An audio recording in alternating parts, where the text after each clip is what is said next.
pas la peine. Non. Il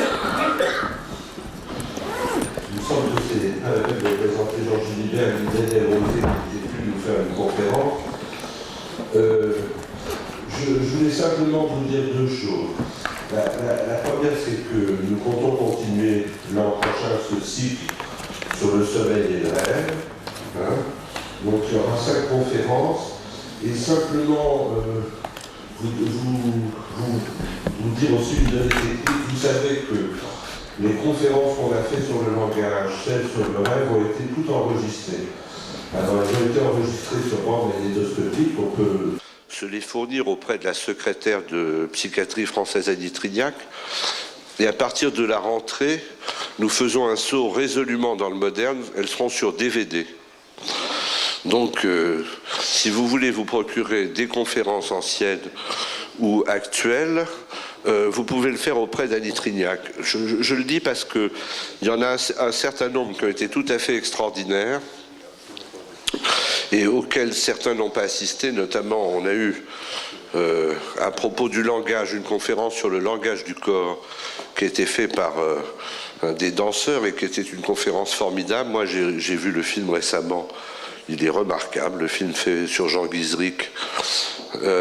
Et donc, moi, je vous engage à vous. Enfin, c'est comme vous voulez. Donc, on va passer la parole à Georges Gilibert. Non, à Pierre.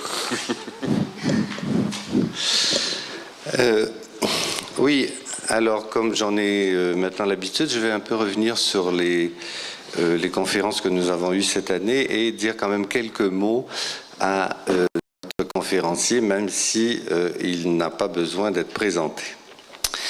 Alors donc nous sommes là ce soir pour la dernière conférence de cette année consacrée au sommeil et au rêve. Qu'avons-nous appris? Ou encore, ce qui est peut-être plus important, quelles nouvelles questions pouvons-nous nous poser? Le rêve est une élaboration, il participe aux mutations de la cure, nous a rappelé Christophe Dejour en ouverture de cette série. Le rêve, témoin vigilant des montages neuronaux, veille sur le sommeil physiologique. Le rêve, dans ce sens, est gardien du sommeil, comme l'a dit Freud, mais dans une autre visée. Et c'est Jean-Paul Tassin qui a illustré ce mécanisme. Qui est l'autre? L'autre, moi-même, en rêve. Quelle est son identité? Le philosophe Pierre Carrick s'est posé cette question subtile et fort épineuse. Enfin, Janine Altounian, saluant la parution d'une nouvelle traduction de l'interprétation du rêve, nous a initié la dernière fois au tissage serré de la langue allemande, auquel Freud s'est livré en écrivant son grand livre. Janine Altounian nous a pudiquement laisser voir un Freud nu qui se révèle et se découvre lui-même en parcourant les réseaux sémantiques de sa langue maternelle. L'œuvre de Freud, Janine Altounian en a fait l'éclatante démonstration, est éminemment personnelle. C'est l'aventure unique d'un homme qui demande à la langue d'incarner une intuition fondamentale.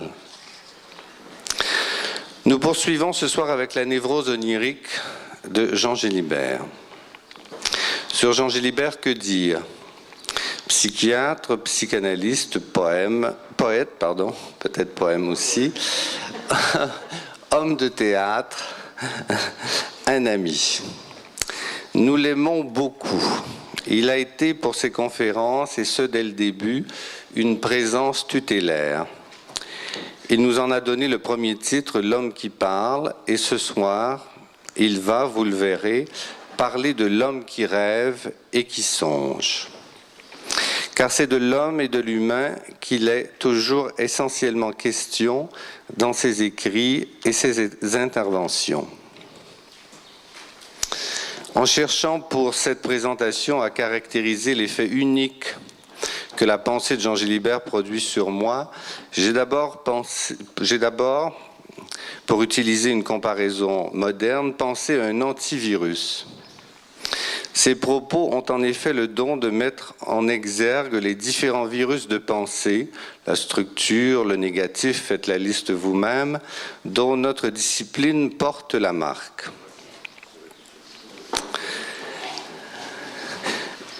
Jean Gilibert, lui, nous rappelle sans cesse que nous existons avant toute pensée, avant toute théorie. Pour être plus sérieux et caractériser au mieux notre conférencier de ce soir, pour être moins high-tech, disons, je citerai une phrase de Franz Rosenzweig à propos de son maître Hermann Cohen, deux penseurs que Jean Gilibert admire. Franz Rosenzweig disait de Hermann Cohen qu'il avait refusé d'écarter d'un geste de hauteur faussement savant les questions fondamentales que l'humanité s'est toujours posées et qui tournent autour de la vie et de la mort. Je ne pouvais trouver mieux pour caractériser la pensée de notre conférencier à qui je laisse la parole. Faut que je parle là ou là? Ou là? Je parle là.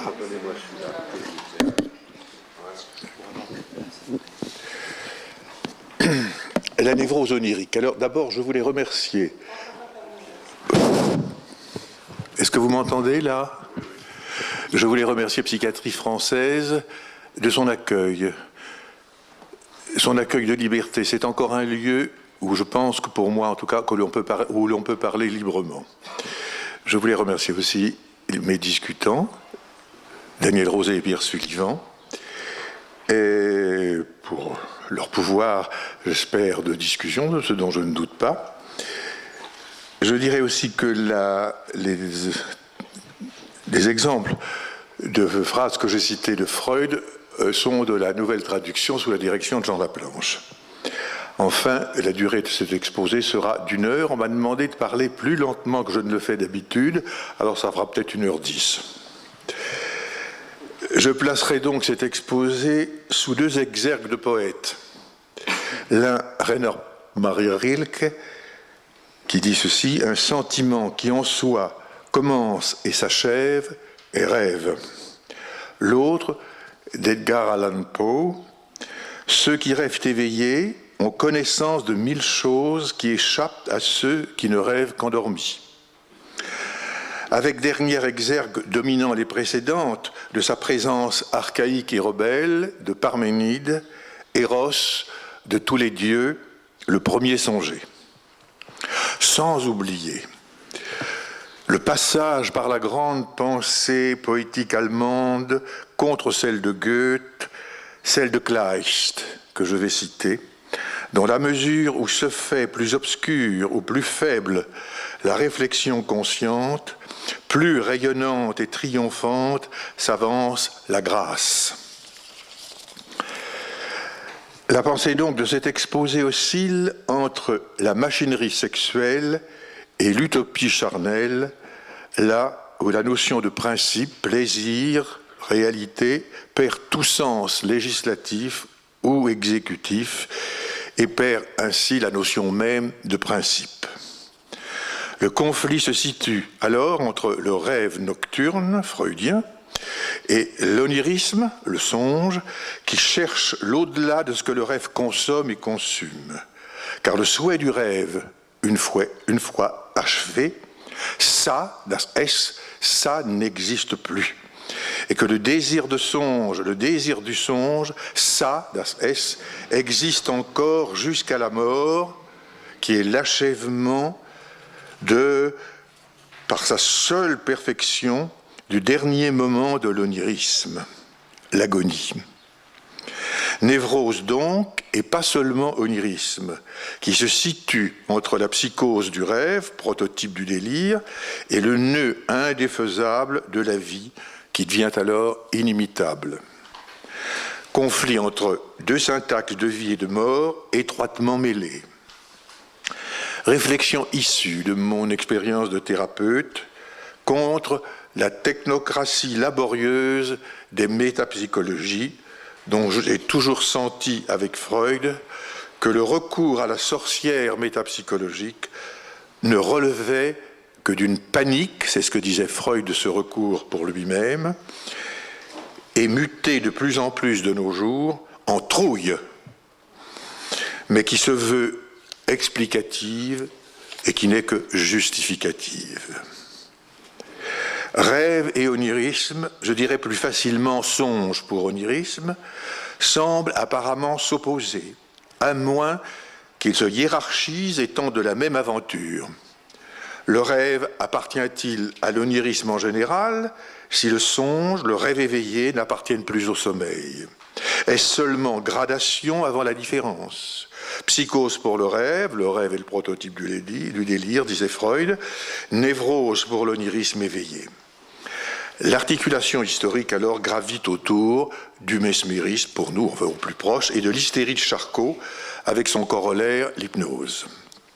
Encore à dire, en agrandissant ou la confusion ou l'opposition, autarcie absolue du rêve dans le sommeil par négation endeuillée du réel extérieur, ou bien lutte souvent agonale entre deux réalités, extérieure et psychique, dans la névrose onirique, devenant alors une vigilité rêvée.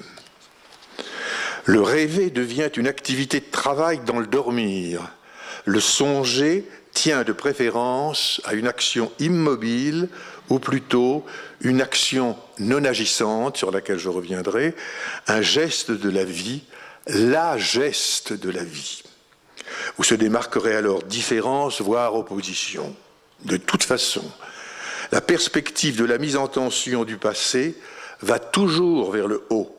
C'est une anacémie, une analyse, et non une catacémie, une catalyse. Examiner le passé conduit toujours vers le haut, par appel à la compréhension, à l'interprétation. La construction est toujours une liberté, la déconstruction, un esclavage. Nos modernes soupçonnent tout, hormis le soupçon, ce par quoi, après Descartes, il faudrait quand même commencer. Ceci déjà, le rêve, par son travail, accomplit le souhait infantile. L'onirisme de la veille, mais de la veille songée, cherche l'accomplissement du souhait, et ceci alors devient un désir, alors que le rêve n'est pas la manifestation du désir, mais celle du souhait, ce qui n'est pas du même ordre. Sentier des symptômes, méandre des perversions, atelier de la création, au départ par défi. La pierre de touche serait donc le dormir, disséqué par les neurophysiologistes, rien de moins sûr que cette réduction neuronale. Le langage commun dit facilement on glisse dans le sommeil pour l'endormissement, on s'arrache au sommeil pour le réveil.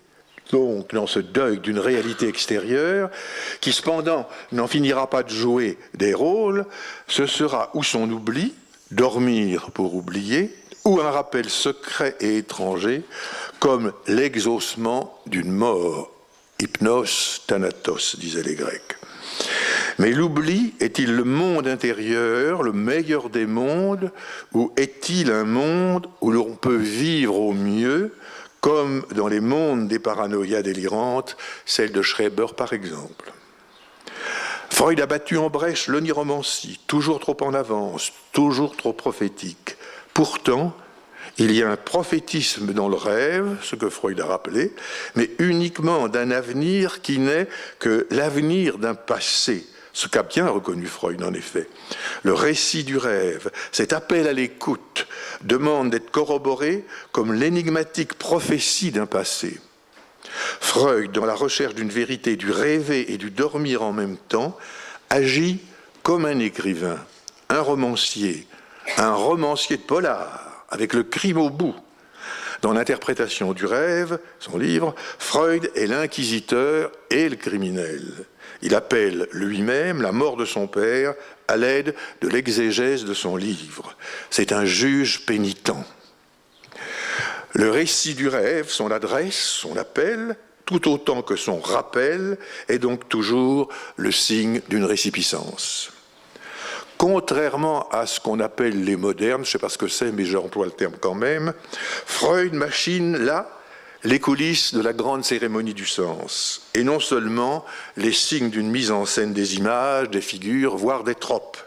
Il veut comprendre, en s'assermentant étroitement aux signes des processus primaires, en quoi l'homme de l'espèce humaine sait se guérir, ne fût-ce qu'un temps. Et il montre bien que le cauchemar guérit l'instance surmoïque de la seule loi morale. Il ne cesse d'utiliser dans son livre le mot « guérir », et plus particulièrement dans la butée finale du rêve, la satisfaction hallucinatoire du souhait. L'accomplissement, lui, va vers un guérir. Freud, comme tête chercheuse, ne passe pas outre à la nécessité, à la nanke. Quelle est cette nécessité ? Vaincre la mort en la rendant irréelle et en soumettant cette folie à l'attention de l'autre. Le dire du rêve se soumet au récit depuis qu'il temporise par l'interprétation la victoire et la défaite ensemble de cette mort irréelle, de cet accompli, de cet achevé. Le rêveur dit à son rêve « Songe bien à l'œuvre que tu dois achever ».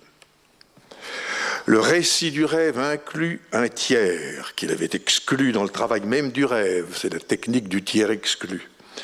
Le rêve, dans l'apparente exclusion du tiers, le rêveur, le langage des images, l'écouteur même, travaillait en fait au nom de cette adresse éventuelle au tiers, car même si ce tiers est encore le rêveur, il est devenu alors celui qui a rêvé.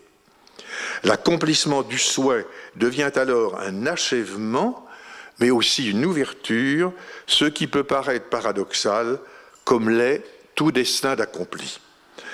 On ne peut s'en tenir à une science de lettré, de la lettre, à une seule et abusive épistémologie. L'anthropologie soutenue par Freud demande, en plus du deuil du réel extérieur par le dormir, une quête sur le sens de se guérir qu'est l'accomplissement du souhait. Le passage au dire du rêve, à son récit, est un saut infiniment temporel. Le dormir n'est pas que physiologique. Il est consentement ou refus, ou impossibilité. Insomnie qui est refus involontaire d'un consentement, devant ce que j'ai appelé l'existentialité temporelle du dehors. La démarche démonstrative de Freud quant au rêve est celle d'Aristote, c'est-à-dire celle d'une modération exagérée. Elle n'est jamais mystique, mais en est-on si loin quand, dans l'onirisme d'éveil, le désir d'accomplissement, à travers la hiérarchie des divers symptômes névrotiques, cherche une unité où passé, présent, futur se conjuguent. On dit facilement, selon Freud d'ailleurs, que psychose et perversion obéissent au clivage du moi, alors que peut-être il faudrait aussi penser le clivage comme l'unité dirimente propice à l'onirisme. J'en donnerai l'exemple dans un cas clinique. Il faut alors tenter de cerner le maximum de cette modération exagérée, car le maximum est concerné par l'onirisme. Les visions, les rêveries, les prophéties, les états hypnotiques, le somnambulisme, les hystéries, les rituels de contrainte, peut-être les endurances somatiques, mais encore les rêves hypnagogiques, ceux du sommeil paradoxal, le fantastique de Gogol, de Dostoïevski, de Bieli, les insomnies songeuses de Proust, et peut-être plus inattendues, les auras de l'épilepsie temporale, les auras de la manie et de la mélancolie, les déliriums, tout de ce que la teneur chosale, objectale, peut se muter en délice ou en terreur. Plus encore, les confusions hallucinatoires et les agonies des mourants. Le rêve semble ruiner l'événementiel, mais non au profit de la structure, cette nouvelle superstition onirique du dormir debout. L'onirisme ne vit que de l'événementiel et non de la structure. Je crois qu'en cela, Freud en est arrivé à décrire et à cerner sa méthode d'investigation de, et par la règle fondamentale, association libre et écoute flottante. Je garde ce terme flottant, même si ce n'est pas tout à fait juste sémantiquement. Cette méthode est onirique. Elle perdra son fief d'onirisme, son essentielle étrangeté, quand elle deviendra une doctrine que ces turiféraires voudront exclusive et en fait totalitaire, dire tout, comme si c'était possible, et non dire ce qui vient à l'esprit qui songe. Cette attitude méthodique est d'essence affirmative, même quand elle achoppe devant la réaction thérapeutique négative, où Freud a parfaitement saisi sa valeur affirmative.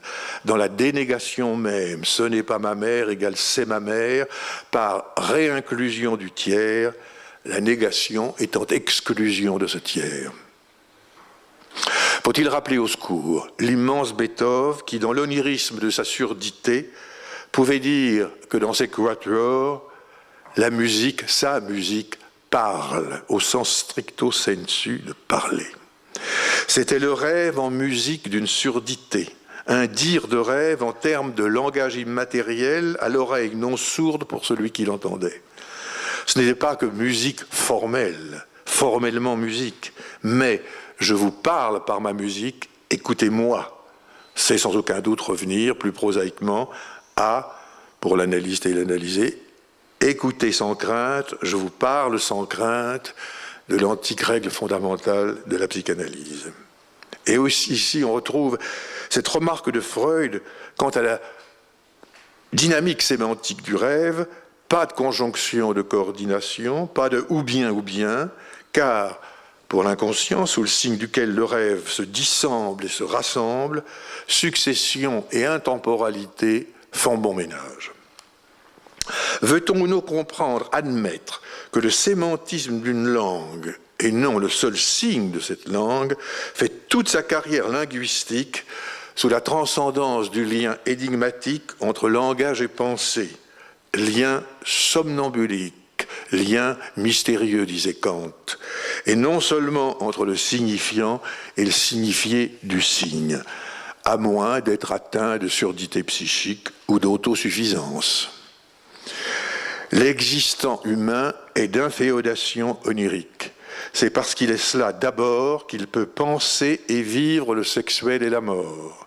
C'est parce qu'il est fondativement onirique qu'étranger à lui-même, il peut alors non pas rêver, mais exister dans son rêve, l'accréditer, le transmettre. Le pouvoir et cette défaite, en même temps, peuvent rendre alors le réel irréel, ne serait-ce que la mort dans l'anticipation d'angoisse. Le rêve ne crée pas dans son autarcie, certes, mais le rêve humain n'est pas le rêve animal. Son pouvoir, qui peut être délétère, n'est pas lié à l'autre autarcie, celle du langage, du moins celle qu'on prête scientifiquement à la langue disjointe de la parole. Il est certainement le terme d'une longue histoire qui a fait muter le postulat d'un rêve purement neuronal en rêve transmissible. Le point de départ, biologique et culturel, serait alors un onirisme fondamental, mais qui guide l'homme dans ses actions. Nerval, Gérard de Nerval, le fou et si grand poète, ne serait-il pas, à juste titre, comme il le dit lui-même, un siècle d'action dans une minute de rêve? Et Freud, souvent proche des poètes, fût-il très classique, ne disait-il pas, lui aussi, dès 1898, dans un article du 10 novembre, après la première publication de l'interprétation du rêve, ceci: « Le rêve est une prémonition onirique accomplie. »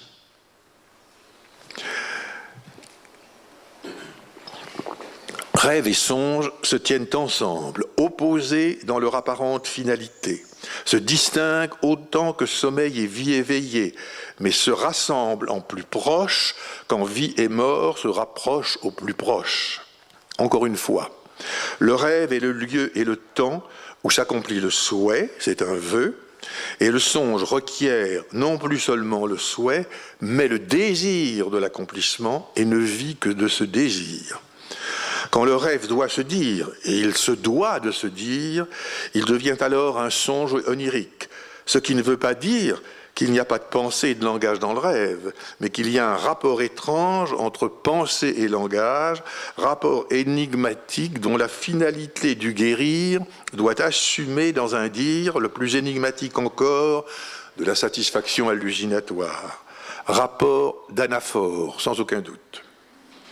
Freud, à partir de ces pensées opaques qu'il tient à clarifier peut-être trop vite, va frapper fort, si fort que ses successeurs, maîtres en épistémé, oublieront le coup porté. Le rêve est un art de guérir, sic Freud. C'est l'essentiel de ce qu'il appelle son argument téléologique. Le prototype du délire est sa propre guérison. Retenons le prototype comme proto-histoire des figures essentielles. Ce n'est plus le mauvais roman des épistémologues, un songe creux, une omnitude facétieuse. C'est leur songe creux à eux que ce discours essentiellement épistémique, une épistémée de l'inerte en fait, il faudra bien un jour décrypter les racines psychologiques de cet antipsychologisme. Voilà une entrée et une sortie en matière qui font figure de mauvais rêves. Je dresse le plan qui va suivre. L'impasse de Freud, la question de la perception. L'impasse fut féconde, l'étude serrée du rêve, l'exposition d'un matériel casuistique et la reprise du débat. Ce plan sera tout sous-tendu par trois interrogations. Qu'est-ce qu'accomplir? Qu'est-ce que guérir? Si accomplir et guérir appartiennent à ce que j'ai appelé une causalité libre et non plus seulement naturelle, qu'est-ce que cette causalité libre? L'impasse de Freud quant à la perception. Si on ne peut pas rêver en même temps que le rêveur, car on n'est ni dans la même existence, ni dans le même temps, peut-on cependant percevoir en même temps que l'autre perçoit? Inconscient partagé, perception partagée par consensus, certes, mais départage des onérismes par symptômes, départage des topiques, des systèmes. Rappelons quand même que dans l'onirisme de Freud, tout au départ est inerte et inconscient, avant que se signale l'irruption de la vie suivie d'éros, les liens d'éros. Et Freud, ici, semble oublier qu'éros sans philia, sans agapé, pour les chrétiens, sans tendresse, sans réceptivité, est aussi et surtout destructeur. Cela sans avoir recours à la spéculative pulsion de mort. La conscience, pour Freud, apparaît avec la vie. Que n'a-t-il retenu cette prédiction? Ce n'est plus le fruit immédiat de la création, mais le prototype du sensible, de la sensation, par l'organe des sens. Reflet immédiat et sans histoire du sensible, de la sensation par les organes des sens. Freud en parle admirablement dans 2-3 pages du Moi et le Ça. L'attitude de Freud, cependant, se fige. Il fréquente Brentano, père de la phénoménologie, pendant 3 ans. Il refuse, en le quittant, l'intentionnalité du phénomène. En refusant cela, il va muter la doctrine des phénomènes en doctrine des principes. Plaisir des plaisirs, nirvana, réalité. Sa théorisation refuse à la conscience et surtout à la perception l'intention de, l'intention vers, l'intention contre. Les organes des sens et la conscience ne sont pour lui qu'organes d'enregistrement. Freud opère là une réduction abusive, une déconstruction comme on dit maintenant. En fait, un stratagème épistémologique. Dans le fond, une négation suspensive de la perception du monde extérieur. La perception consciente systématique, celle de l'homme en général, de l'omnitude, appartient alors à l'inerte, à la suffisance, à rien de propitiatoire ou d'événementiel. Si je reprends ici l'envergure du travail de la perception, c'est que je ne me rattache plus à l'active perception-conscience transcendante issue du CERL, qui a été la mienne pendant longtemps, qui était en fait une perception vers par son intentionnalité, alors qu'il fallait certainement la penser à l'aide de Mendebiran, de Lagneau, d'Alain, de Simone Weil, comme une perception contre le monde extérieur, c'est-à-dire au nom et au fait d'un travail. Travail perceptif contre cette nécessité du réel. Travail contre une extériorité, contre une nécessité. Il n'y a de travail que contre une nécessité, une extériorité, une ananké de contrainte qui, elle, ne se laisse pas contraindre. Il me semble que, malgré sa décision, plus philosophique qu'empirique, Freud a senti quand même l'enjeu. Ce n'est pas au seul critère du plaisir des plaisirs, plaisir égale mise au dedans, déplaisir, rejet au dehors, qu'il a cru, en écrivant ceci, je le cite, « Il faut attendre de pouvoir faire du système perception-conscience lui-même un objet spécial qui est encore mal connu. » Si on pouvait retenir ça de nos jours. La réalité est bien de l'ordre de l'épreuve, c'est-à-dire du travail, avant qu'on puisse dire, comme Lacan, que le réel est impossible. Épreuve du réel, nécessité de ce réel, travail de la perception, c'est-à-dire assise de la clinique comme épreuve de ce qui se montre. La clinique est un travail, un fruit du travail. Elle est au-delà de l'histoire et n'obéit pas aux contingences du discursif, comme le croit encore Michel Foucault. Elle n'a été sémiologique que par contingence historique, entre autres la règle médicale de Claude Bernard, qui dit s'il y a effet, c'est qu'il y a cause. Or, le plus vif de la clinique psychanalytique dit l'inverse.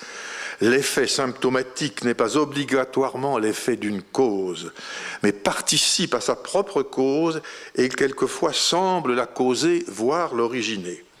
N'en est-il pas ainsi de la névrose de contrainte, Zwangneurose, la névrose obsessionnelle, qui à son tour ne se laisse pas contraindre? Supprimer artificiellement les rites conjuratoires, l'angoisse massive et l'onirisme confusionnel surgissent. Qui dit travail dit valeur. Le perceptif valorise. Le rationalisme d'Husserl, celui de Freud, valorise quant au premier la transcendance, quant à l'autre l'inconscient comme reliquat du numinal. L'action perceptive dans un onirisme foncier de travail ne fait pas que désigner les tâches, comme le pensait Bachelard, elle les fait aussi en mettant l'homme au travail du réel. Tout ceci ne fait pas fi au désir pulsionnel, loin de là. Le travail de ces désirs contrarie souvent le désir de raison de la perception, hormis dans le cas de l'onirisme de veille, où l'exercice en pleine altérité contribue au travail d'Eros, mais n'est pas celui du rêve. Toute la question de la perception nécessite la notion ancienne de l'âme, psyché. La pensée grecque de l'âme le fait intérieur et extérieur, cosmique du lien. Freud rompra définitivement avec l'âme au dehors, l'existentialité du dehors, pour peut-être en mieux préserver le foyer du dedans.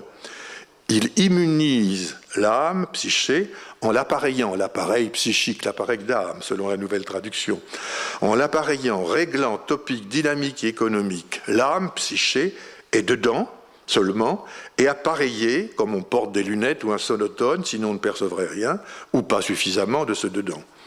Le rêve reconstitue dans cet appareillage, dans cet enfermement, la fameuse grotte, la crypte, la caverne de Platon. Avec cette vie intérieure d'une réalité psychique, on entame par cette discontinuité la possibilité du rêve intérieur et de l'onirisme par sauvegarde du monde extérieur. On peut être sans avoir à vivre, dit le rêve. On peut vivre sans avoir à être, dit le fantastique du rêve éveillé, l'onirisme. Le rêve est du temps de l'être du dormir. Le songe éveillé, du temps de l'attendu de la vie, non plus de l'être, car être et vivre se scindent. Le songe rêve l'étendue de la vie, comme le fait la vision panoramique des mourants. Le temps redevient alors le vivant dans un condensé d'espace. Et si l'âme pour Freud n'est plus immortelle, ni au dehors cosmique, il a bien fallu corriger cette version seulement épistémique des phénomènes par cet aphorisme de la fin de son œuvre, « Psyché est étendue, n'en sait rien ». La psychanalyse alors ne travaillerait que sur la méconnaissance de l'étendue de la res extensa. Méconnaissance de l'étendue et partant restriction de la temporalité qui va osciller entre intemporalité de l'inconscient et pure temporalité du conscient, mais jamais, dans l'œuvre de Freud du moins, atemporalité. Pourtant, la privative temporalité surgit dans le temps du dormir rêvé. Le temps du rêveur est celui de s'endormir. Psyché est étendue du commencement à la fin, de la naissance à la mort, du passé au devenir, et l'hallucination du rêve ne dure pas, mais elle n'est pas ce qui se ferme à la durée. L'événement, il est là. Comment peut-on travestir la psychanalyse en la déclarant non événementielle, dans le temps qui dure, qui va durer, car on ne sait pas comment va finir l'événement. L'événement bafoue l'histoire dite longue, puisque contre toute structure, il est duré, devenir là où la durée fait son siège, la durée de l'endurance, sans temps compter. Les actions non agissantes. Alors, qu'est-ce exactement qu'une action non agissante? En résumé, c'est faire ce qu'on ne peut pas ne pas faire. Action non agissante, c'est une décréation, comme le disait magnifiquement Simone Weil. Action orientée par l'accomplissement d'une nécessité de cette manière que cette nécessité ne soit pas vécue comme contraignante. On laisse agir en soi la création. C'est en fin de compte le retour à la vieille mimésis des Grecs, où le je est absent, et c'est un travail. Elle est une perception, l'action non agissante, de la nécessité du monde extérieur, mais qui n'est plus un seul moyen d'agir. On accomplit cette nécessité sans contrainte, ce que cherche dans la névrose, par exemple, dans l'onirisme, la névrose obsessionnelle. Ce n'est plus une fiction arbitraire, c'est l'onirisme d'un fantasme de nécessité pulsionnelle, et plus encore une impression sensible, mais dans le travail de la nécessité perceptive dont le sensible est le signe. Donner du dehors ou du dedans, c'est l'épreuve qui donne à penser. Et le monde est aussi donné par la pensée, l'action non agissante dont Freud voulait que ce soit dans la cure action régulée, dominée, sans passage à l'acte.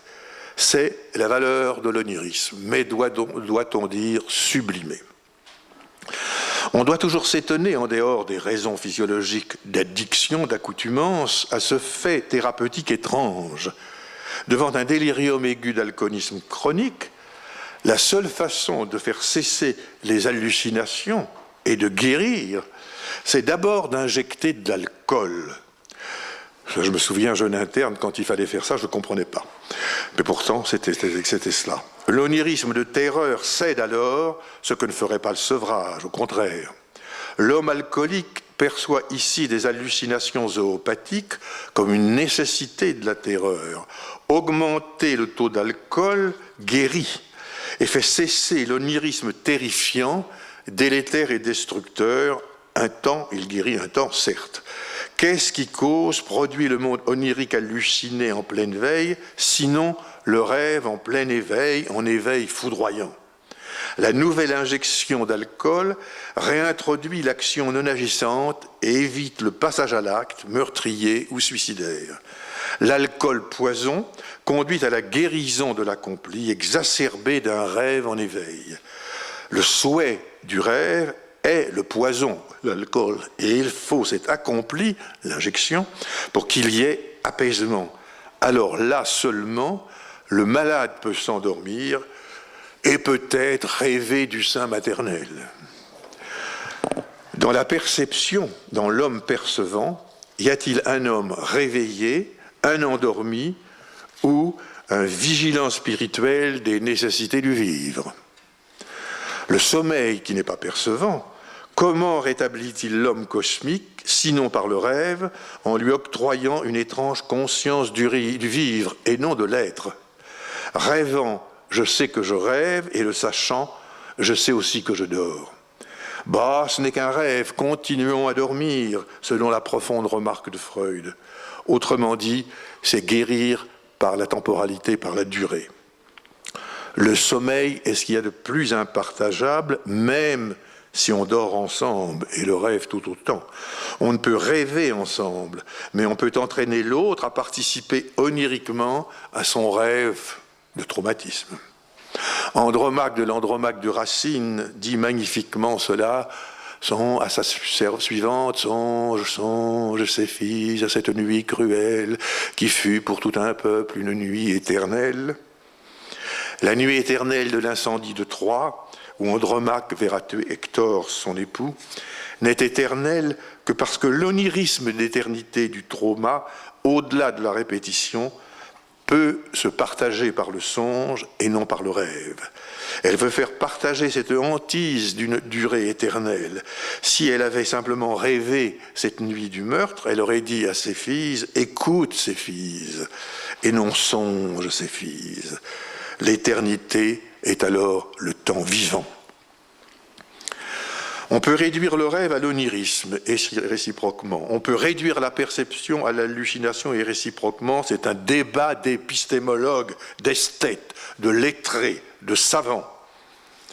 La vie tombe souvent dans l'inertie, ce qui ne se fait pas remarquer. Unauffällig, écrit Freud. Mais quand le monde extérieur perceptible se retire, les présentations des images, les processus primaires s'exhibent en Darstellung, en exhibition, c'est le mot allemand que Freud a pris à Kant, dans la magnifique explication de Kant de la Darstellung par rapport à la Vorstellung. En Darstellung la remplace, se substitue à lui dans un travail de rêve avec la nécessité de cette inertie, le sommeil mort, rendant justice à l'impasse de Freud sur la perception. Cette impasse, incontestable, s'est révélée hautement féconde. À la nécessité de l'extérieur dont il faut faire le deuil, demeure une autre nécessité de travail contre l'inertie d'un sommeil qui ne finirait pas sinon. Le rêve, gardien du sommeil, certes, mais aussi, selon moi, veilleur de nuit. Et c'est le triomphe sur l'inerte, la mort, la nuit délatrice que le récit du rêve rapporte. L'accompli du rêve, sous sa forme hallucinatoire, signe l'inerte qu'il déjoue. Mais il dit en même temps le signe de toute existence humaine en son crime même, qui n'est pas un suicide, celui de ne pas s'arrêter de dormir. C'est en quoi la finalité hallucinante du rêve est une guérison, un guérir. Et si Freud avait tenu un discours sur la seule perception, il n'aurait pas découvert ce fondement thérapeutique pour l'existence humaine. La possibilité de l'accompli, ici du désir sexuel infantile, est bien la téléologie, terme utilisé par Freud, du rêve. L'analogie interprétative du récit du rêveur de son rêve sauvegarde ce triomphe vital. L'anagogie interprétative, l'oniromancie, ne sont que des effets d'hypocrite réassurance. Il y a là une révélation au sens strict du terme, mais une révélation laïque. Seul le rêve, et non un Dieu, achève les souhaits. Mais laïque, ce n'est plus la vision ou la présence d'un Dieu, bien sûr. La mutation historique qu'est le laïcisme de Freud, juif infidèle, lui a permis incontestablement et de négliger l'aventure perceptive, de ne placer l'âme et l'esprit que seulement dans le dedans, en faisant de la réalité psychique non une intériorité, mais ontologiquement une intériorité d'extériorité. Le rêve, selon Freud, est le sauveur laïque de la psychanalyse. L'onirisme du songe, du rêve éveillé, tentera d'arracher ce salut laïque au rêve du dormir en construisant par espoir de retrouver l'accompli par l'attention du désir de cette possibilité d'accomplissement. Qu'est-ce alors qu'accomplir le souhait? Quel est ce vœu? Pour Freud, inéluctable et fondement de la thérapeutique. Qu'est-ce que ce messianisme laïque? Est-ce vraiment un désir qui veut ou une volonté appétitive de se sauver de l'inerte d'un dormir éternel vers l'immémorial, et on sait à quels errements l'immémorial a conduit, que ce soit Heidegger, que ce soit Jung, que ce soit bien d'autres. Fantasme du désir sexuel infantile, où le plaisir a été pris au moins à deux, mais alors sauvegarde de ce sexuel ou anéantissement.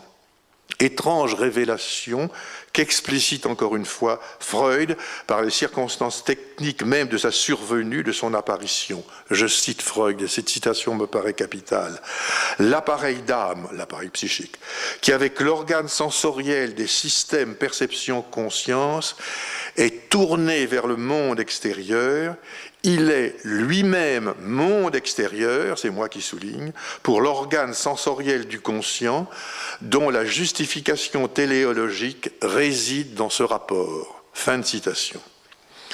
Ce rapport n'est donc pas un rapport extérieur-intérieur. Freud est quand même plus subtil. Mais si ce rapport est pouvoir de révélation, c'est qu'il conduit à une finalité autre que visionnaire et sensible, mais la justification de ce qui est à vivre, une fois l'inerte conjuré et pas forcément sublimé. Il y a dans cette révélation, encore une fois laïque, vaincre, comprendre, guérir. Toute époquée assume et peut-être accrédite un désenchantement. Le rêve rétablit-il un enchantement? Je ne le crois pas. Mais l'onirisme de veille, certainement. L'hallucination du rêve n'est pas dans le temps de l'apparaître-disparaître, même si elle est qualifiée par Freud de négative. Ce n'est que dialectique et non travail. Le travail du négatif n'a pas de sens. Dans l'oreille freudien, l'endeuillement du monde extérieur passe par la dénégation. Elle se résume souvent à cela. Guérir est plus fort que vivre. Tout accompli suppose la mort de quelque chose, de quelqu'un. Es ist vollbracht, dit le texte évangélique dans la Passion selon saint Jean de Bach. Non-hallucination, non-optative, et cela est capital. L'hallucination sans envie ni gratitude dit qu'il n'y a plus à opter. Mais ce à quoi on n'opte plus, à quoi il n'est plus opté, ce pourquoi il n'y a plus d'option, c'est la mort. Perdre est aussi nôtre, répondait Rainer Maria Rilke à Freud dans l'éphémère destin, la passagèreté, l'article de Freud. Mais ce que Rilke n'a peut-être pas perçu de la pensée de Freud, c'est qu'on peut guérir de se perdre en acceptant que le rêve, dans les conditions oniriques de la cure, soit l'enracinement de se guérir. Il se refusera toute analyse, malgré Lou Salomé. C'est sa poésie qui assumera son guérir. Et quelle poésie! Rilke est le premier grand poète qui est devenu le dépositaire, après le romantisme, d'une intériorité distincte de celle du sujet.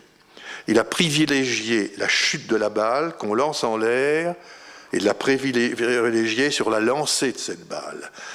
La balle atteint le zénith de sa trajectoire, l'élan participant déjà à la chute. Voilà l'événement rilkéen, mais ce n'est que renversement dont les modernes ont abusé dans leur appareillage de déconstruction. La balle tombante chez eux devient plus heureuse que celle qui monte, disent-ils.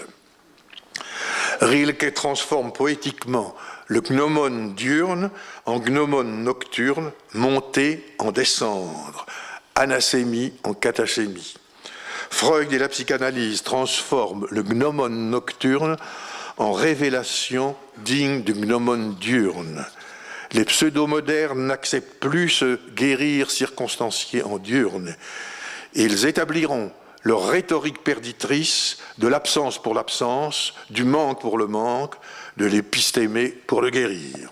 Ils croient ferme à la théorie libératrice du signifiant, sans oser creuser le lit des carrières sémantiques.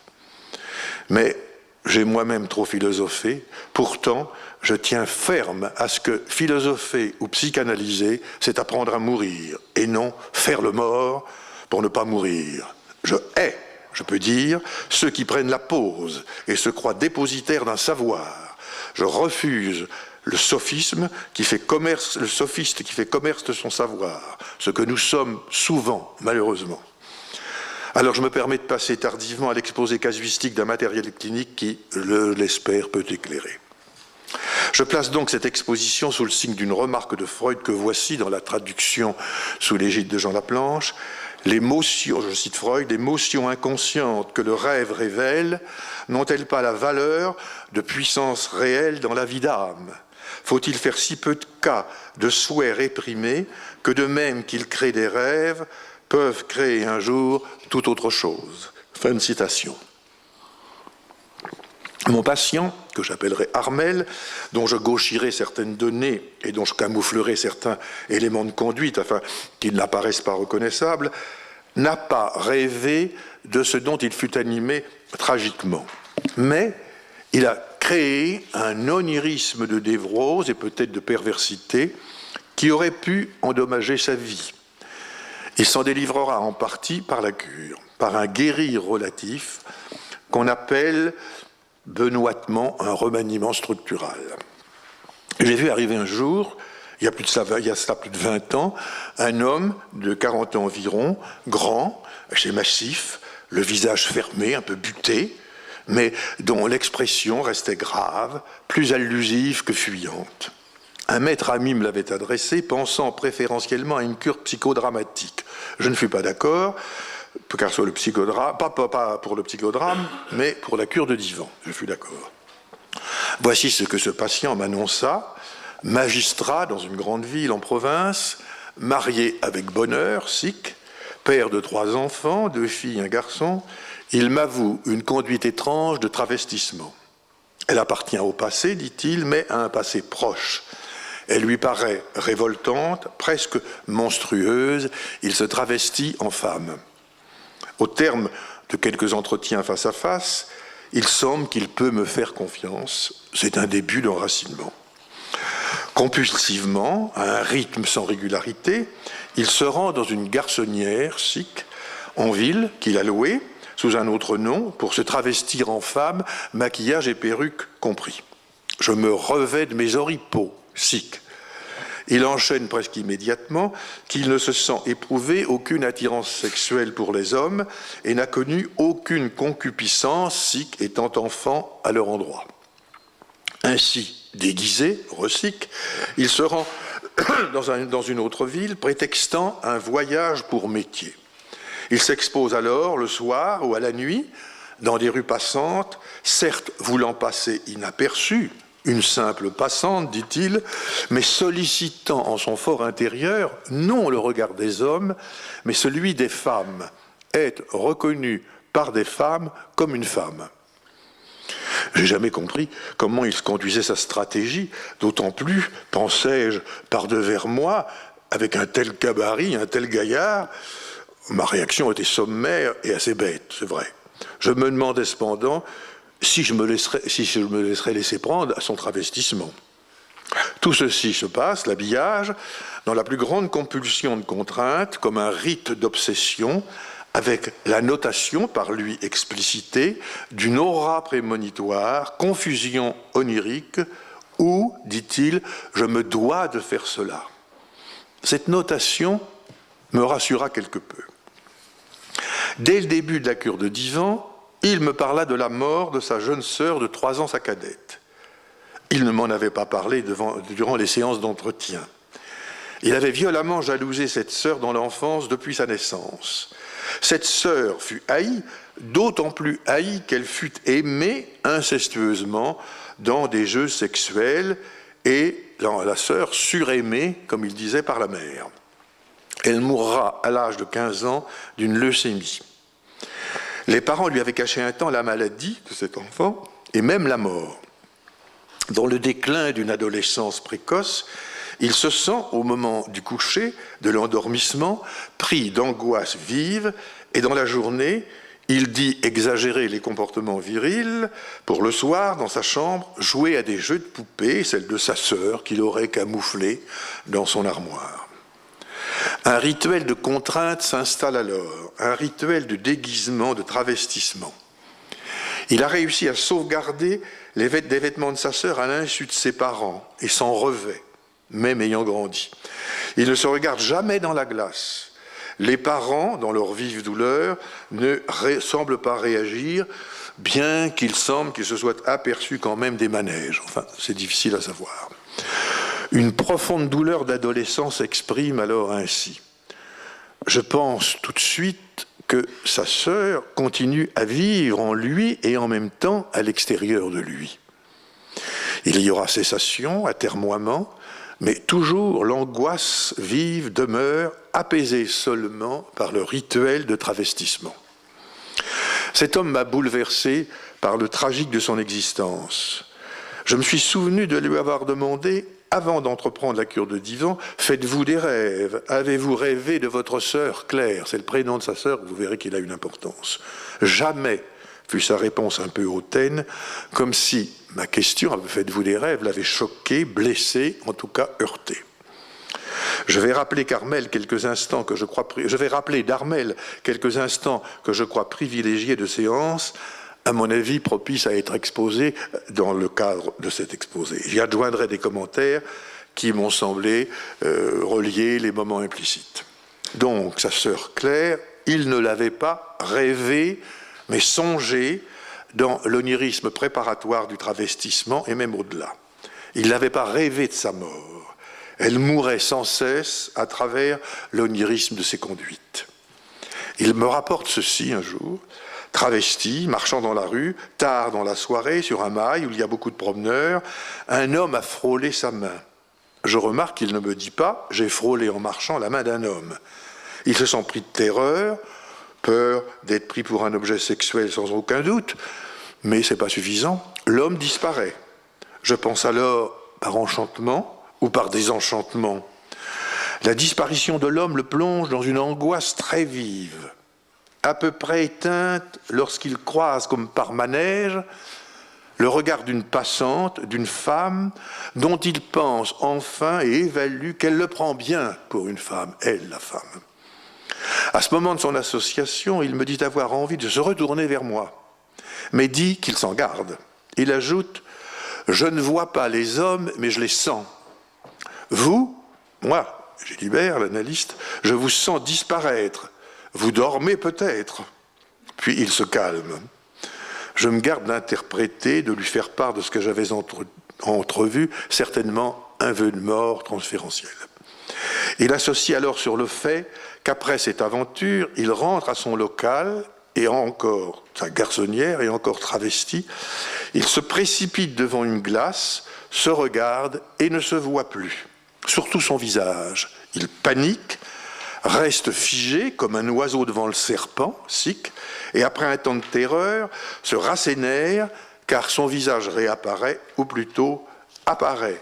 « Vous comprenez, me dit-il, je ne voyais plus clair. » Bien entendu, je répète pour moi le logo verbal, Claire, Claire, le prénom de sa sœur. Je ne fais surtout pas état de ma remarque. Je lui dis cependant, d'un ton, non de commandeur, mais en prise directe, qui a brisé le miroir? Interprétation du type psychodramatique, peut-être critiquable. Il s'étonne, me trouve gonflé, sic. Je lui dis alors, et seulement après un temps, pour lui comme pour moi, d'attente songée, Claire est bien le prénom de votre sœur. Un temps, morte, n'est-ce pas? Il me répond presque immédiatement, mais comment savez-vous que j'ai eu envie de casser le miroir, de tirer un coup de revolver pour le briser? J'avais pris évidemment une position non de violente interprétation, mais j'avais parachevé en accompli de rêve ce qui n'était que songerie quasi expérimentale et existentielle de symptômes oniriques. J'avais senti un processus destructif à l'œuvre, sa mort son suicide par raptus quasi mélancolique. Il enchaîna, alors presque lyrique, « Je suis un monstre, je brûle toutes mes moissons. » Sic. Il y avait en effet du lyrisme là-dedans, outré certes et apparemment peu adapté. Une fuite et une réussite poétique, une métaphore sans encore de réalité.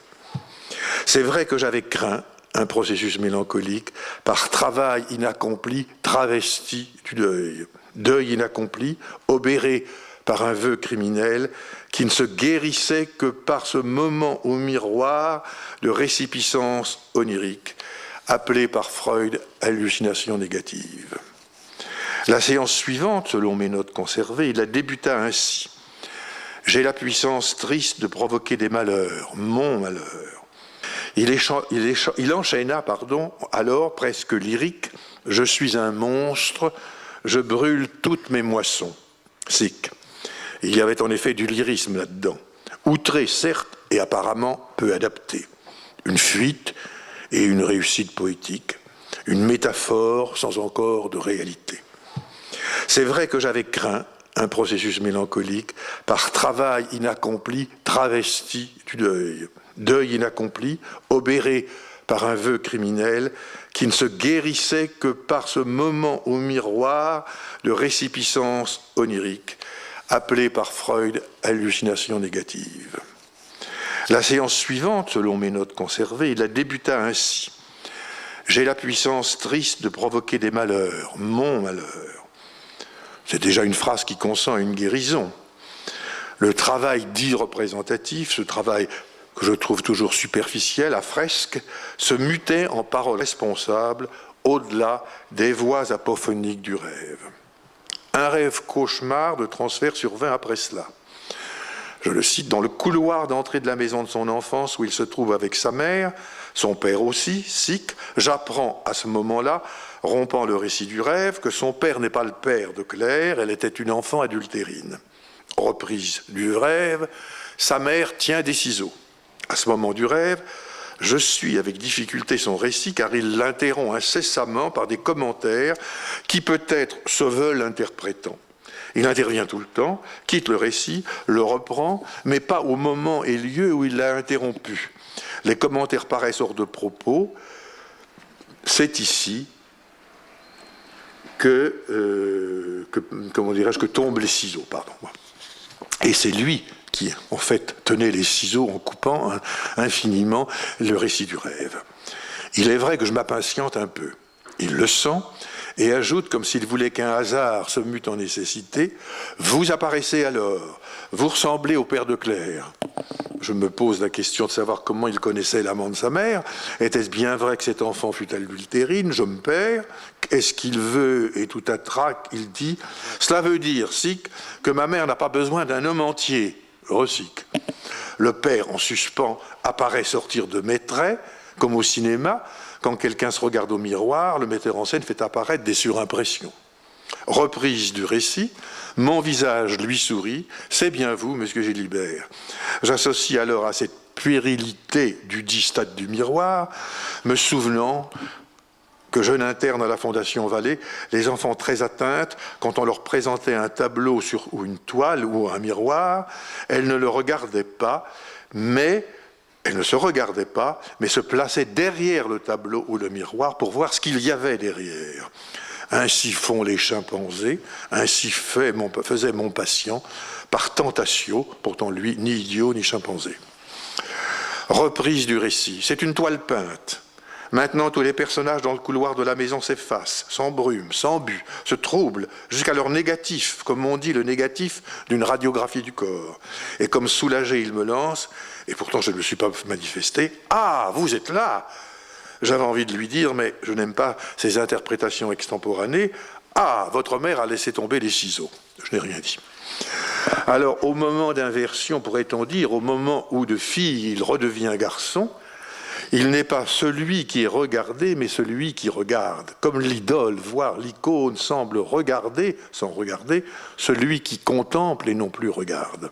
C'est cela qu'il voulait, au terme accompli de son travestissement. Accréditer une autre identité par contemplation de l'idéal, de l'image idéale, idéale même, rappelant de loin l'objet simulacral du rêve. Le circuit de cette contemplation avait rendu infernal le procédé sous le masque d'une compulsion, d'une névrose de contrainte. Il devait non pas regarder, mais jeter, sic, c'est son terme, par avilissement, pour que moi aussi, je ne l'oublie pas, au-delà de toute contemplation. Le sens de ma présence, moi, inquiété par lui, n'était en effet que transférentiel. Comme tout transfert, elle était répétition et levier. Le levier n'appartient plus aux causalités naturelles, mais à la causalité libre d'un guérir possible. Par ce transfert, il trouvait moyen de condamner sa mélancolie, qui le condamnait aux substitutions d'identité, mais il comprenait par là même qu'il y a plus que l'identité perdue et recouvrée. Il y a l'amitié, l'amicalité, qui est la seule et vraie présence, la philia que notre ami Jean l'Auxerrois avec Aristote a défini remarquablement, amitié entre lui et moi, un guérir dans l'onirisme même de névrose ici accusé. Je devais accepter qu'il me regarde sans avoir la nécessité de me zioter, son expression privilégiée. Le logo Claire, prénom de sa sœur, n'était qu'une facétie, un pont verbal utilitaire. Encore ceci, peu de temps après, le récit d'un nouveau rêve. Enfant, je possédais un chat, il rêve que son chat est très grand et debout. Il a une fente derrière d'où coule le sang, ou plutôt de la soupe à l'oseille. Le chat veut se brancher sur une prise électrique, il y a danger. Le chat le fait quand même et se fait électrocuter. Armel se réveille dans son rêve, mais continue à rêver. Il va prendre un livre de Jean-Jacques Rousseau, Discours sur l'inégalité. En page de garde, il y a écrit le nom d'un chanteur à la mode. Sa sœur Claire aimait ce chanteur. Non, de son fils, corrige-t-il. Il associe « Mon père est mort d'un cancer, ce que j'apprends alors. Mon père m'avait dit, quand j'étais petit, tu as fait une bêtise, quand je serai guéri, tu auras une fessée. » Je ne me souviens plus très bien des suites du récit de ce rêve, mais ce dont je me souviens est ceci. Je lui pose la question « Comment appelle-t-on, un peu vulgairement, le sexe des filles ?» Il me répond, très clair, voyant, et le logo assume voyant, clair, la chatte. Il me parle alors en souvenir des jeux sexuels avec cette jeune sœur. La promesse de fessée était bienvenue, mais suspendue à une mort, celle de son père. Il n'a pas eu la fessée, le père mourut. Intemporalité de cette promesse-punition. Tous les êtres aimés, ceux dont il me parlait avec préférence, voués à la mort, en fait ne mouraient pas, ou plutôt étaient toujours en train de mourir dans le stade du « en même temps », zugleich. Il reprend le terme de ce rêve précédent en l'onirisant, oserais-je dire. Cela devenait, l'histoire du chat, fendu jusqu'au sang, s'échappait la soupe à l'oseille. Certes, j'associe par devers moi, fente, fiente, mais lui s'attarde davantage sur le mot oseille, qu'il se met à peupler sans considération, non sur son sémantisme, mais sur son seul signifiant. Oseille égale argent qu'il me doit. On était en effet à la fin du mois. Jouait-il alors à la putain pour son mac, que j'étais? Était-il une étaïre intouchable, à qui on ne donne pas la fessée? La fessée n'était jamais venue.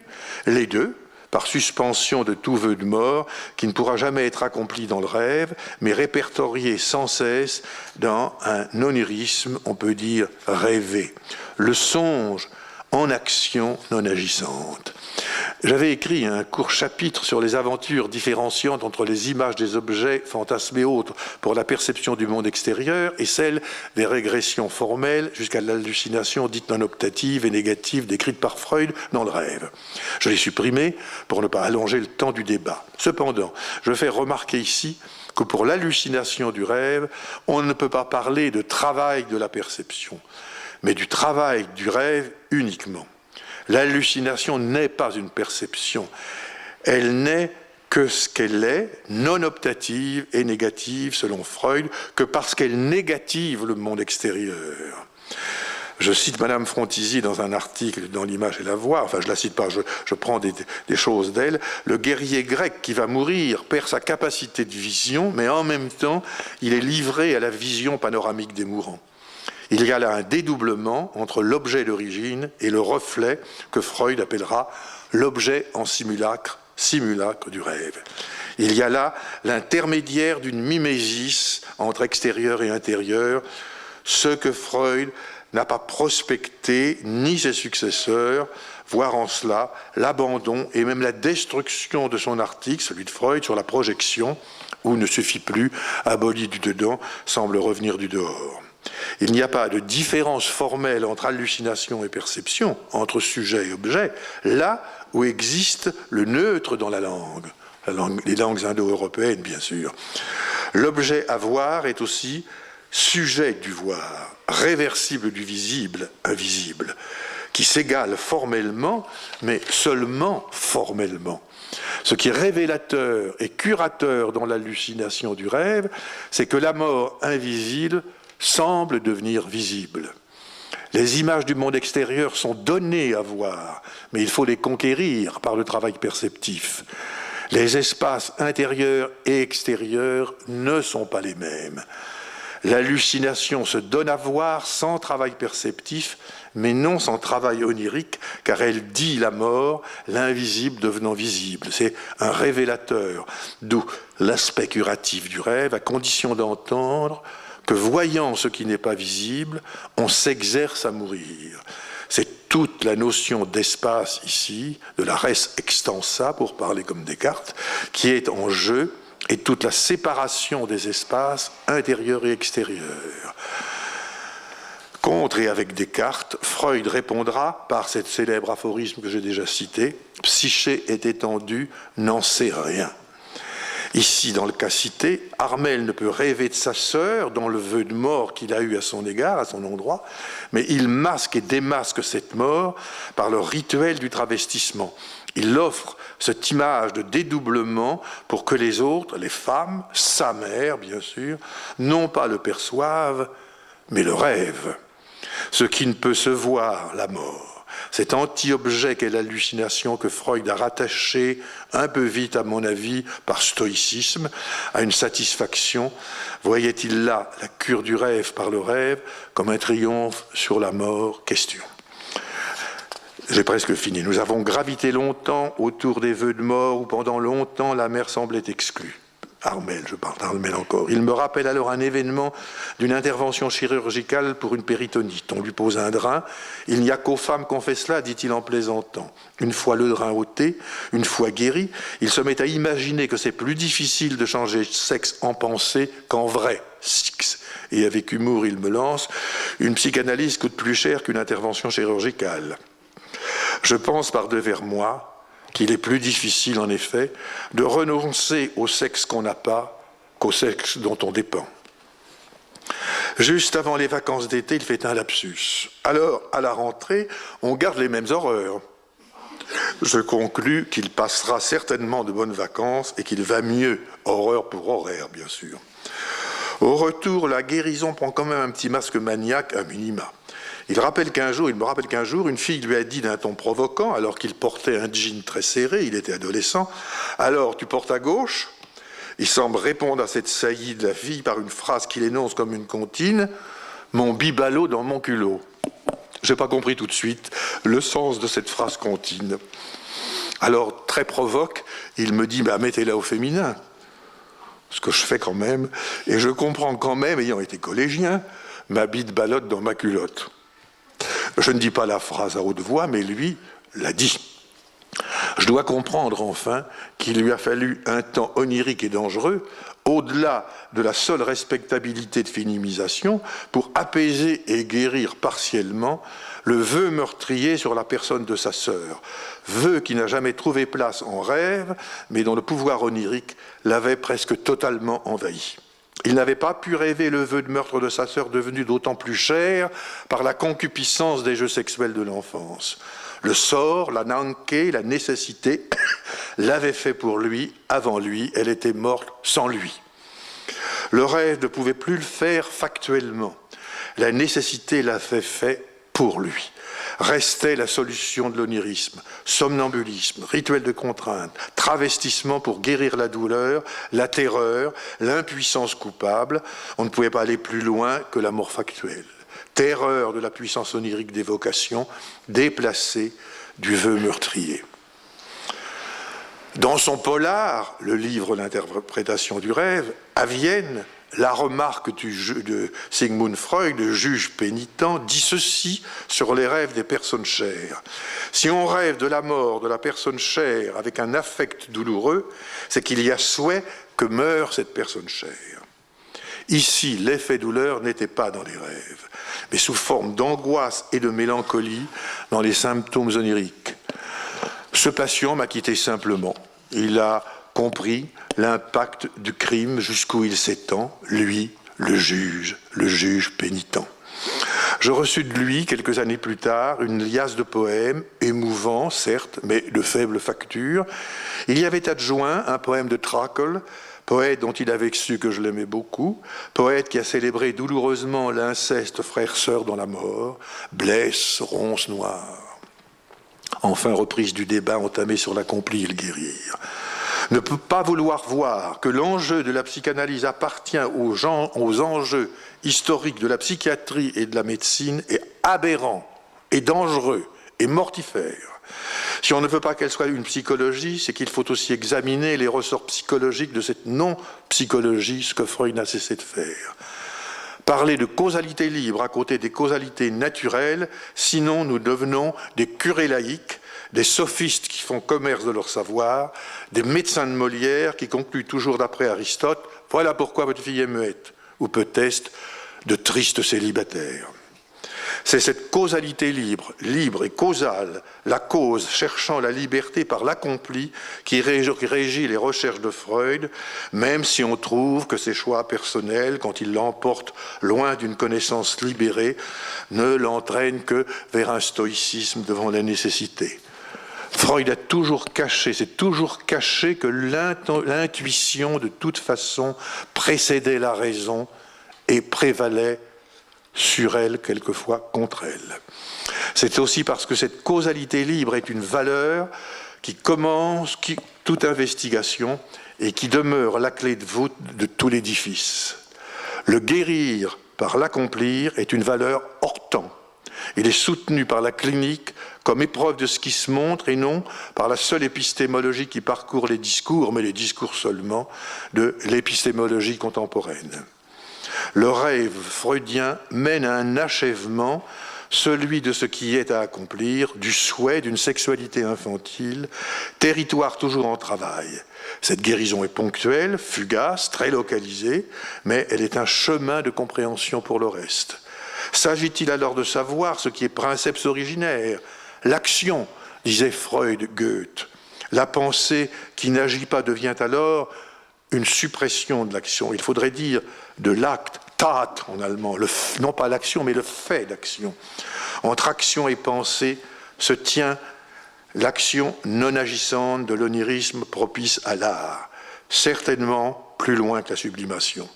C'est peut-être l'onirisme foncier de tout existant humain qui décide non du rêve dormir, mais de la compréhension de ce qui apparaît dans le dormir, l'éveil, le réveil de la sexualité infantile et les tentatives d'y trouver un accomplissement. Cette envergure onirique de l'existant humain n'est venue qu'après la compréhension par Freud du travail du rêve et de l'hallucination non optative. Le dormir donne un tour particulier à cet onirisme fondamental, mais elle ne le crée pas et le vigile par les symptômes névrotiques ou psychotiques, plus près du rêve, entame à l'envers le désir d'accomplissement. Jusqu'où ? Bien sûr, jusqu'à la mort, qui est le parfait achèvement. Non pas la mort, celle de l'inerte, de l'inorganique, spéculative, via la pulsion de mort. La mort n'y est là que comme encore une causalité naturelle, selon Freud. Le dormir rêvé plagie cette mort naturelle. On peut l'appeler narcissisme absolu, primaire. Reste alors la mort surnaturelle, irréelle, qui fait peur. Mais ce n'est pas le rêve qui est le prototype de l'onirisme en général. Pour Freud, c'est l'angoisse pour l'espèce à travers l'angoisse de castration. Quand on accomplit, on achève et on survit. On meurt sans faillir, métaphore réelle de la vie. Une fois achevé, ça n'existe plus. Vient alors l'existence. Alors, comment ne pas s'achever, peut-être accomplir cet exposé par le rappel de ce que disait Platon, philosopher, c'est s'exercer à mourir, c'est un guérir et non une sophistique. Je saisirai ce fil, psychanalyser, c'est s'exercer à mourir. Merci de votre attention.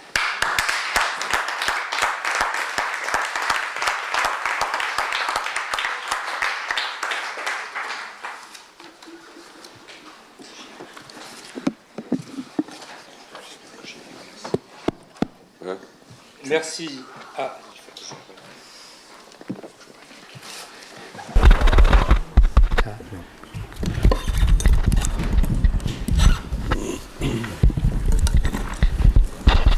Pardon.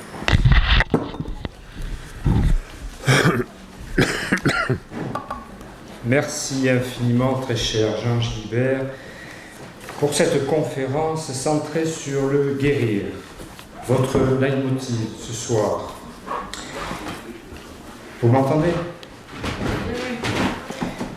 Mais merci aussi du coup pour les horizons métapsychologiques que vous ouvrez et qui sous-tendent, dans le cas de votre patient, le processus de guérison.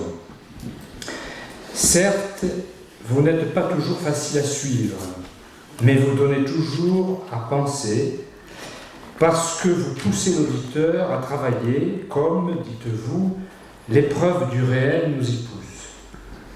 La difficulté à vous suivre n'est donc pas une question de langue et d'écriture, où certes l'ellipse et la condensation poétique sont omniprésentes. Non, la difficulté à vous suivre vient surtout du fait exceptionnel que vous maîtrisez parfaitement la langue et la pensée de Freud et de ses successeurs, mais que réfléchissant sur le langage, sur ce langage, cette pensée, vous les faites craquer. Vous les désincarcérez pour faire passer autre chose qui est en fait le vif de ce que cherchait Freud, trop tributaire encore des présupposés psychiatriques, psychologiques et surtout philosophiques de son temps. Pardonnez-moi de peut-être vous faire rougir, Freud lui-même a fait cela en un sens face au langage de son temps. Bach, du clavecin bien tempéré à l'art de la fugue, de même par rapport à la musique de son temps, mais tous deux ont été peu compris sur le moment. Ma discussion pour nos auditeurs aura donc pour but de mettre en évidence ce que vous apportez de neuf, mais qui a pu passer inaperçu. Et je vais ainsi, si vous le permettez, commencer par un reproche. Petit. Votre titre me paraît inadéquat. Je vous proposerai celui-ci. Seul l'onirisme partagé dans le transfert et dans le contre-transfert peut guérir.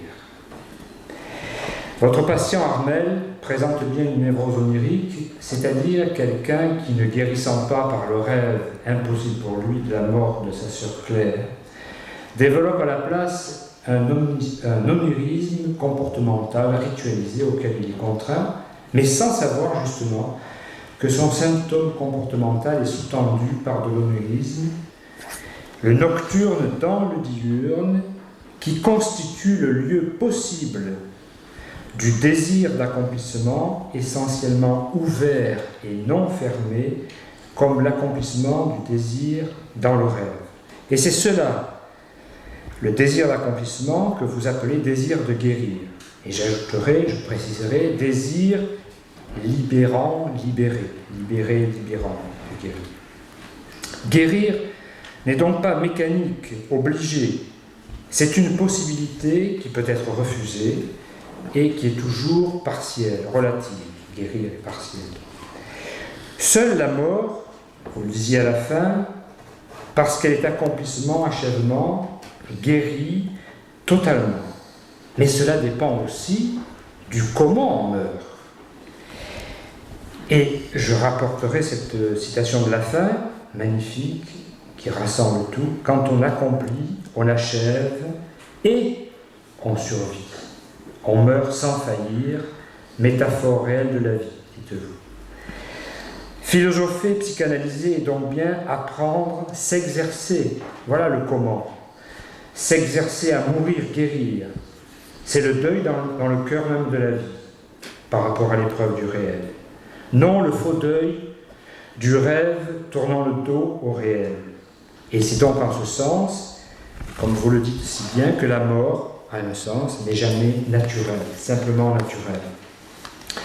À partir d'Armel, ce cas exemplaire où l'onirisme comportemental est guéri par l'onirisme à deux, comme l'alcool, l'injection d'alcool, vous nous faites revisiter, vous éclairer d'un jour neuf, deux éléments décisifs de la métapsychologie. Le statut de la conscience et de la liberté et le statut de la réalité, que Freud a outrageusement réduite, conscience, réalité, par méthode, stratagème, comme le doute méthodique cartésien, mais on les a pris tous les deux au pied de la lettre. Et vous, vous ne les prenez pas au pied de la lettre. Alors d'abord, le statut de la conscience et de la liberté. Eh bien, par vous, par votre conférence, le statut de la conscience et de la liberté sont renouvelés par l'onirisme, je dirais généralisé, comme Freud parle de la sexualité élargie, généralisée. Bien sûr, vous montrez comment, dans la névrose onirique, l'onirisme est pétrifié dans le comportement. Mais vous rappelez, au début de votre conférence, très justement, comment Freud a commencé avec l'onirisme, l'hypnose, le transfert, et comment tout l'esprit psychanalytique, règles fondamentales, association libre, attention flottante, invitation à la rêverie partagée, tout l'esprit psychanalytique est fondamentalement onirique. Le psychanalyste n'écoute pas comme le somaticien. Et quand on est chez un psychanalyste, on ne parle pas comme chez le médecin. Or, ce que vous montrez admirablement, c'est que la découverte du rêve, de son travail, de son interprétation, cette découverte a été pour Freud un véritable pharmacone, c'est moi qui le dis. Étymologiquement parlant, remède et poison. Un remède d'abord parce que le rêve guérit. Il élabore la sexualité infantile par l'activité libre du jeu, en associant les contraires, en créant du neuf de l'ancien, ce qui est le propre de l'onirisme du rêve. Mais en même temps, c'est un poison, parce que le rêve dénie dans un faux deuil la réalité, alors négativée dans une espèce de mouvement solipsiste. Et parce que Freud ne l'a compris, ou on a retenu que cela, ne l'a compris que comme un travail tourné vers le passé, alors qu'il y a des rêves prophétiques, dit la suite de Freud. Moi, ce que j'appellerais des rêves anticipateurs, qui sont extrêmement surprenants pour le patient, quand ils apparaissent. Ces rêves qu'il ne faut pas interpréter trop vite, parce que sinon, ils vont fonctionner comme des phases. C'est tout l'argument que Ricoeur développe très bien à propos, commentant Freud, de l'arc et de la flèche. C'est-à-dire que la puissance et la force de la flèche vient du tirer en arrière, la sexualité infantile, mais bien évidemment, il y a le sens de la flèche, la direction qui est tournée vers ailleurs. Il faut donc désincarcérer l'onirisme du rêve et l'étendre à toute la vie psychique, nocturne et diurne. Ce que vous appelez songer, le songe, songer à deux, alors qu'on ne rêve toujours tout seul, même quand on dort ensemble. Alors si on parle grec, on va parler d'onirisme, qui vient de oneiros, qui veut dire le rêve. Et ça veut dire activité, l'onirique, activité mentale automatique, faite de visions et de scènes animées, telles que le rêve les présente. Mais vous préférez parler latin. Enfin, vous aimez beaucoup le grec aussi. Et vous préférez parler latin ici avec songe, songer. Songe, lui aussi, venant du latin, donc somnium, veut dire rêve, comme oneiros, avec la racine sopor, endormissement. Bon. Mais somnium a donné justement songe, songer en français, et qui veut dire aussi, après, avec tous les exemples qui peuvent vous venir à l'esprit, évoquer, méditer, réfléchir, penser au sens le plus large du terme, dans un ralenti, une suspension, c'est-à-dire dans une capacité d'ouverture, l'optatif au contraire du rêve, une capacité d'ouverture mêlant les contraires au sein du diurne même. Que serions-nous sans cela, sans cette faculté? Pas grand-chose. C'est toute la vie fantasmatique, le plaisir de penser, l'imagination reine des facultés selon Baudelaire, comme l'invitation à la République maternelle dont prend le Winnicott, c'est un aspect. Vous, Jean Gilibert, vous appelez ce songer, très précisément, action non agissante d'une causalité libre. Ça a pu vous paraître barbare, cette expression, mais elle est extrêmement parlante, et je la prolongerai, commenterai de cette façon-là. Action non agissante d'une causalité libre, se libérant parce que suspendant momentanément, évoqué, l'acte dans le réel, ce qui implique, ce qui conduit circulairement à une endurance, une capacité de durer, de tenir dans cette suspension même qui fait qu'il se passe alors quelque chose de transformateur face, contre à ce qui nous arrive de l'intérieur ou de l'extérieur. Et c'est là où tout le travail de la perception est repris. Conséquence de cet onirisme généralisé, la conscience n'est plus alors, comme dans la lettre de Freud, mais pas dans la clinique, le simple appareil perceptif tourné vers l'extérieur ou vers l'intérieur. Et la conscience n'est plus totalement coupée, la fameuse barre du préconscient, comme la clinique le montre. Et on pourrait faire une allusion à Lipso, que vous n'aimez pas beaucoup, quand il parle, et quand les thérapeutes de Lipso parlent d'animation, de réanimation psychique, c'est ça qui se fait. C'est-à-dire que c'est l'invitation à la possibilité de rêver ensemble, de songer ensemble, et dans cet épaississement progressif, le terme n'est pas très bon, du préconscient, et ce déplacement de la prétendue barre. Hein, il y a une fluidité psychique à ce moment-là. Et je rappellerai que Freud a détruit non seulement l'article sur la projection, comme vous l'avez dit en 1915, mais le texte sur la conscience. Tellement, je pense, il avait entrevu comment il était réducteur dans sa conception de la conscience et comment il a entrevu sa difficulté à penser la conscience autrement. Je rappellerai aussi cette phrase admirable, selon moi, de Ricoeur, paraphrasant Platon dans le Parménide, à propos de l'être et du non-être, et qui dit « La question de la conscience est aussi obscure que la question de l'inconscient ». Voilà donc pour la réévaluation de la conscience et de la liberté. Le statut de la réalité maintenant. Si Freud a pu penser le rêve comme travail, c'est, dites-vous, parce que justement Freud n'a pas vu la perception comme travail. Félix culpa, donc. À la différence de ce que vous avez évoqué, et ça me fait chaud au cœur de vous entendre parler de Simone Veil, Lannion, même de Biran, Alexandre aussi, on pourrait dire, Alain. C'est là-dedans que je suis né, je dirais, philosophiquement. Donc, heureuse faute qu'il ait raté le travail de la perception, parce que dans ce ratage de la perception, il a pu découvrir le travail du rêve. Mais du coup, la réalité serait, selon ce que vous nous avez expliqué, qu'inerte, et la réalité ne serait qu'extérieure et ne serait qu'inerte face à un sujet profondément solipsiste qui prélèverait, c'est le terme de Freud, de temps en temps des excitations venant du monde extérieur pour les digérer. Nous sommes là, en effet, dans la lettre de Freud, encore une fois, dans la pire philosophie solipsiste, défensive, issue du cartésianisme mal compris. Et l'objet, par parenthèse, quel mot horrible pour désigner quelqu'un, et l'objet, et pour Freud, et pour même psychanalyste, je crois, hanté par le prégénital, l'objet n'est pas loin de l'objet chez Sartre. Pardonnez-moi la saleté, une merde.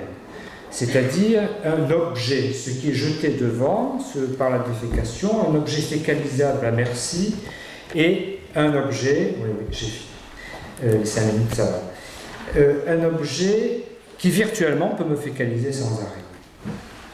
Soit, je comprends ce que vous dites, mais deux questions. par rapport à cette réduction freudienne. N'est-ce pas faire bon ménage du réel comme un enquête que vous citez souvent, nécessité dont autrui fait partie, et qui apparaît quand même dans les textes de Freud en filigrane comme ce que j'appellerais une quatrième instance, quasi pulsionnelle, en ce sens qu'elle pousse, nous éprouve et nous fait travailler tout comme la pulsion à l'intérieur. Deuxième question, le terme freudien de réalité psychique n'indique-t-il pas qu'il y a bien de l'extérieur en nous, comme vous dites, de l'extérieur intériorisé, personnalisé, c'est-à-dire la force de la pulsion, ou comme issue à la frontière du somatique, comme disent Kant ou Naber, il y a de la nature en nous. Et l'aphorisme de Freud, psyché étendu n'en sait rien, que vous citez à la fin. Pourtant, où je vous suis profondé parfaitement, c'est bien dans le fait que Freud, n'ayant donc pas vu combien la perception relevait d'un travail, il a oublié, du coup, que la réalité, loin d'être inerte, est faite avant tout, et je citerai au pluriel, d'âme, comme Aristote parlait de forme substantielle, d'essence, si on pense aux premières recherches logiques de Husserl, bref, d'altérité résistante, vivante, surgissante, troublante, je pense à Lévinas. Et c'est cette réalité multiforme qui attend un travail fondamentalement onirique qui permet alors de vivre et penser ce que j'appellerais l'union sans fusion, la distinction sans séparation, et qui est pour moi le propre de la génitalité vraiment accomplissante.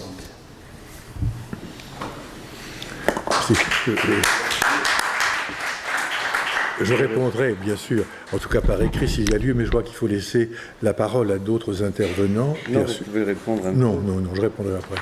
Non, il vaut mieux que ce soit qu'il y ait des interventions. Non, oui, voilà. Oui. Excusez-moi.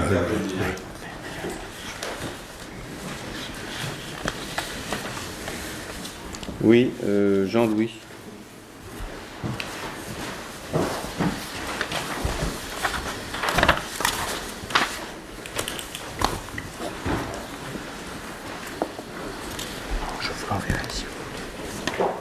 Jean-Louis Bruno.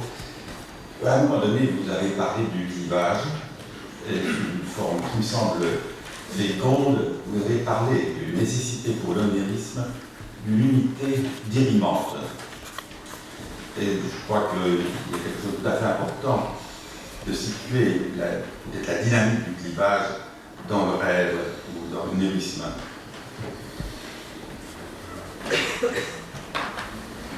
Non, vaut mieux qu'il y ait des questions, je répondrai.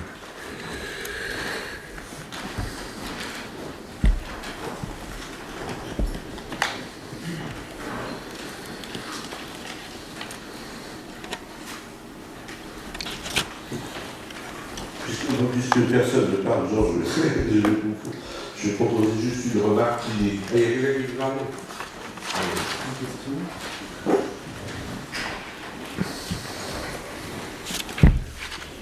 Je vois pas qui c'est. Jean-Gilles, merci beaucoup pour votre magnifique exposé. J'aurais beaucoup de questions, mais je m'en tiens à deux. La première concerne un moment de votre développement lorsque vous avez évoqué la différence entre la manière dont le rêve et la manière dont l'onirisme étaient travaillés par Eros. Est-ce que vous pourriez nous en dire un peu plus sur cette différence ?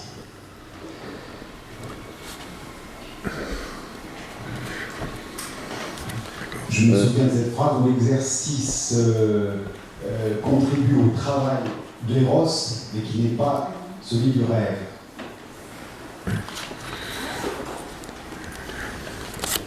Pour préciser cette phrase, donc ça serait la première question. Et puis la seconde question, elle est un élargissement, une question que je me pose autour d'une formule de Proust à propos du sommeil.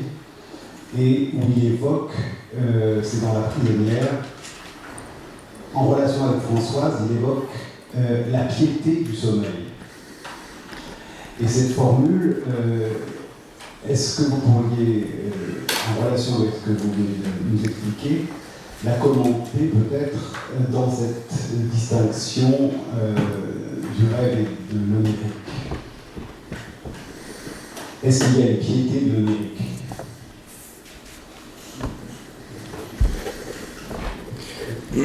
Peut-être que je Oui, allez-y. ajouter quelques questions mais déjà à la petite liste qui est en train de se faire. Vous avez dit, vous avez parlé d'un lien somnambulique entre le langage et la pensée.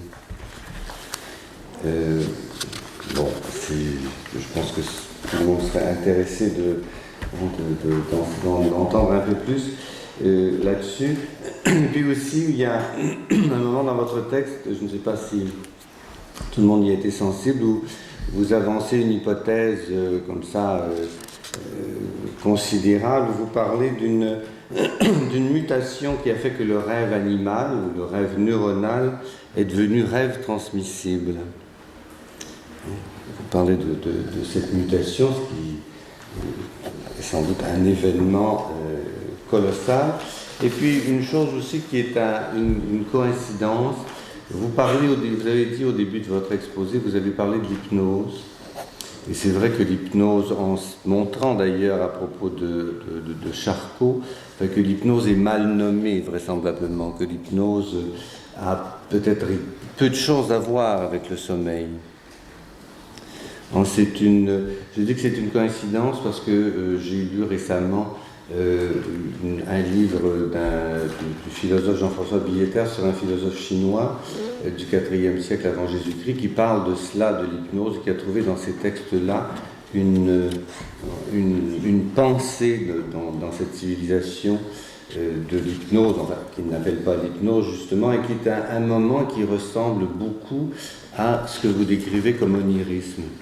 C'est-à-dire un moment de flottement où entre l'action non agissante, comme vous dites, en sont posés comme des registres dans lesquels le sujet pourra ou ne pourra pas s'engager. Une espèce de temps comme ça, qui serait, disons, la matrice de la subjectivité comme telle. Ce qui doit rejoindre un peu en ce que disait aussi Daniel tout à l'heure et qui également on doit s'appliquer au travail partagé. Voilà pour mes questions. Jean, là on va vous demander de répondre parce que voilà, on a pas le temps. Je voulais juste faire une remarque je pense que vous avez été faite comme ça par nos deux collègues. Je vous disais quelque chose qui m'a frappé dans le texte de Jean Gilbert, c'est cette façon de parler de l'onirisme au-delà de la structure. Je crois qu'en clinique, il y a quelque chose d'extraordinairement intéressant, ça c'est sûr là-dedans, mais notamment dans un domaine dont on ne parle pas toujours et beaucoup, qui sont les traitements difficiles, que sont les psychoses infantiles, des choses comme ça, parce que c'est vrai qu'on dit que par structure, il n'y a pas de transformation, il y a une répétition, on fait des choses, il n'y a pas de latence, il y a de l'organisation. Et moi je crois que le nihilisme, tel que le définit Jean Gilbert, c'est quand même une façon de comprendre. Alors je peux donner des exemples publics, je ne vais pas le faire, mais je vais en prendre qu'un très court que j'avais donné tout à l'heure à Jean. C'est un garçon qui arrive et qui dit, avec une grande tristesse, mon frère est mort, je vais le voir tout à l'heure à l'hôpital, pour lui parler. Et si on peut comprendre ce que veut dire ce jeune homme, dans sa tristesse de perdre son frère, et du fait qu'il a besoin, en même temps, penser qu'il va aller voir à l'hôpital, je crois qu'on peut comprendre beaucoup de choses des psychoses infantiles et de ce que disait, de ce que Jean-Louis rappelait de la question du clivage, de l'ouverture, enfin ça compte. Donc je donne la parole à Jean. Je remercie d'abord tous les intervenants. Je vais essayer de répondre. Je ne suis pas sûr d'y arriver, mais je répondrai par écrit s'ils eux-mêmes déposent par écrit leurs questions auprès de psychiatrie française. Je le ferai, parce que j'aime bien dialoguer. Mais je ne suis pas sûr de pouvoir répondre à toutes les questions. Veuillez m'en excuser. Simplement, tout d'un coup, je réponds comme ça, un peu tout de suite à Yves. C'est vrai, ce qui est l'exemple clinique est très parlant. Il y a un film que je n'ai pas aimé, mais dont le thème était passionnant, qui s'appelle Cause avec elle, un film de Pedro Almodóvar, Parle avec elle, du moins, qui n'est pas français d'ailleurs, il faudrait dire Cause avec elle. On parle à et on cause avec, enfin, ça veut rien. Bon. Qui est un film dont la vulgarité de ton m'agace, mais qui détient quelque chose de fort pour, comment dirais-je, entretenir l'exemple clinique que vous avez donné. Bon. Pour Daniel Rosé, que j'apprécie beaucoup, il le sait très bien, je retiens toutes ses critiques et je pense comme lui sur beaucoup de choses. Mais moi, je me suis intéressé, et peut-être c'est un tort de mon état d'esprit, plus au pourquoi qu'au comment. Je n'ai pas assez travaillé dans le comment. Et j'y ai vu essentiellement trop le pourquoi. Et si on me faisait cette critique, je me la ferais moi-même. Simplement, je voudrais remarquer quelque chose sur... il y a toujours, comment dirais-je, dans l'esprit humain, il y a comme ça des génies et des fuites. Je pense à Descartes qui tout d'un coup dérive totalement avec la réalité étendue, enfin l'espace, la res extensa, et qui tout d'un coup va complètement délirer dans la seconde partie, la grande partie de son œuvre, sur la géométrisation de l'espace qui va donner lieu au cartésianisme, qui est de moindre intérêt que Descartes lui-même. Mais on pourrait dire ça, le freudisme est beaucoup moins intéressant que Freud lui-même. Bon. Oui, je crois quand même que, bon, par exemple, je ne suis pas en accord, si je peux dire, ni avec Freud, ni avec Goethe, puisque Freud reprend l'expression de Goethe, au début était l'action. Bon, c'est une vue métaphysique, mais pourquoi pas car je crois que c'est une postulation idéologique très particulière chez Goethe. Je ne peux pas parler de l'aventure allemande de Goethe. Moi, je préfère Kleist à Goethe. Je n'aime pas beaucoup Goethe, ça va paraître monstrueux, mais tant pis. Je lui préfère Kleist de beaucoup. Kleist qui, à la fois, est dans l'onirisme pur, à travers ses pièces, ses récits, les marionnettes, tout ce qu'on veut, et qui, à la fin, se suicide, et un suicide avec sa sœur, enfin bon, particulier, mais qui obéissait à la loi kantienne du tu dois. Il ne l'a fait que par tu dois, ce qui est assez étonnant. Et au début n'est pas l'action, le tat, le fait d'action, il faudrait traduire, au début me paraît être chez l'homme, dans l'espèce humaine, l'action non agissante, c'est-à-dire l'onirisme. Et c'est parce qu'il y a cette possibilité primaire, originaire, si on pourrait dire, de l'homme, que le rêve a pu être étudié par Freud, secondairement, et par d'autres, dans l'oniromancie, mais par Freud, disons scientifiquement, que tout d'un coup, le déplacement s'est fait du pourquoi et que Freud a pensé que non, c'est pas possible, que ça débute par l'onirisme du penser, mais ça débute par l'action. C'est une position défensive de Freud, peut-être pas chez Goethe, ça je crois pas, mais chez Freud incontestable. Bon. Je crois qu'il aurait fallu, mais j'en ai parlé dans un article dans la revue Adolescence, du virtuel, de l'image virtuelle de nos jours, car tout ceci obéit à des contingences et des nécessités historiques contaminantes et très fortes. L'image virtuelle, l'image de synthèse, qui sont des choses très importantes et qu'il ne faut pas négliger dans notre métapsychologie, si j'ose dire, de nos jours. Bon, mais ça, je ne fais que le signaler. Quant à Jean-Louis Brenaud, à propos du clivage, mais je crois qu'on a fait du clivage un dualisme. C'est une erreur profonde qui n'existe pas chez Freud d'ailleurs. C'est une unité qui divise, mais elle reste unie. Les deux parties du moi restent unies par la division même de l'unité dirimante. Ouais, je dis dirimante. C'est ça le clivage, aussi bien ce qu'il a dit dans la psychose que dans la perversion. Et même s'il ne va que s'agrandissant au fur et à mesure de la vie, l'unité, on le voit très bien chez Proust quand même, dans l'homosexualité de Proust, je n'aime pas faire de la biographie psychanalytique des écrivains, j'ai horreur de ça, mais enfin quand même, là c'est patent, puisqu'à la fin, dans la recherche du temps perdu et le temps retrouvé, tout le monde devient homosexuel. Homme comme femme, hein, c'est quand même assez étonnant. Bon.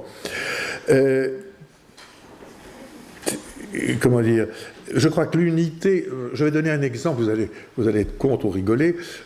Au moment où on est en train d'établir, de faire l'Europe, on n'y arrive pas parce qu'on l'a fait sous le simple règne économique de l'euro. C'est l'Europe de l'euro, mais c'est pas l'Europe. Pour faire une Europe, il faut une spiritualité agissante.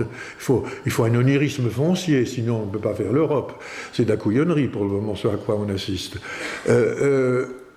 chose curieuse, au moment où cette unité dans la pensée des Européens arrive en même temps une divisibilité des nationalismes de l'ETA, enfin basque, breton bientôt, corse, en France, enfin, et ailleurs, ça se contamine. C'est étonnant, au moment où l'unité tente d'avoir une transcendance, et elle s'y prend comme un manche,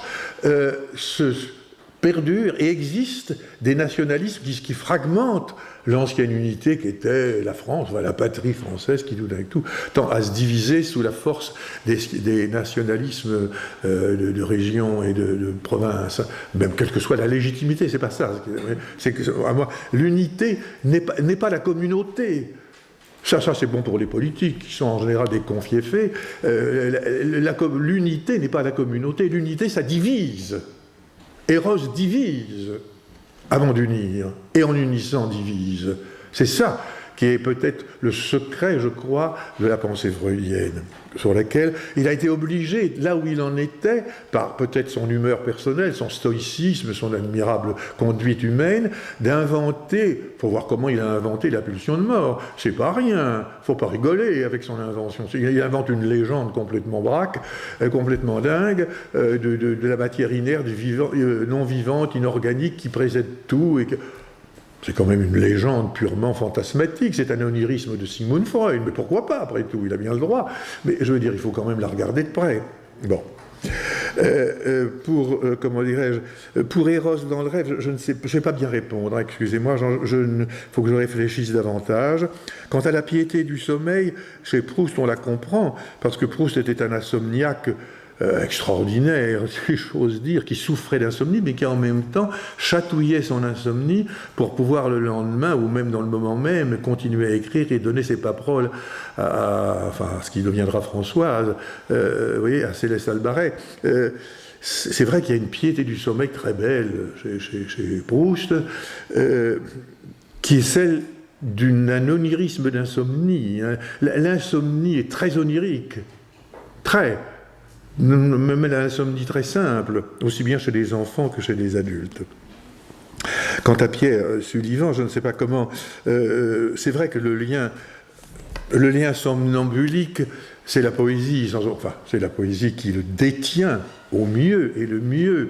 Et quand on regarde quand même, quand on écoute les préhistoriens, on ne connaît pas tout là, mais enfin, j'appelle poésie aussi la graphie, si j'ose dire, murale des préhistoriens. C'est pas l'action qui compte.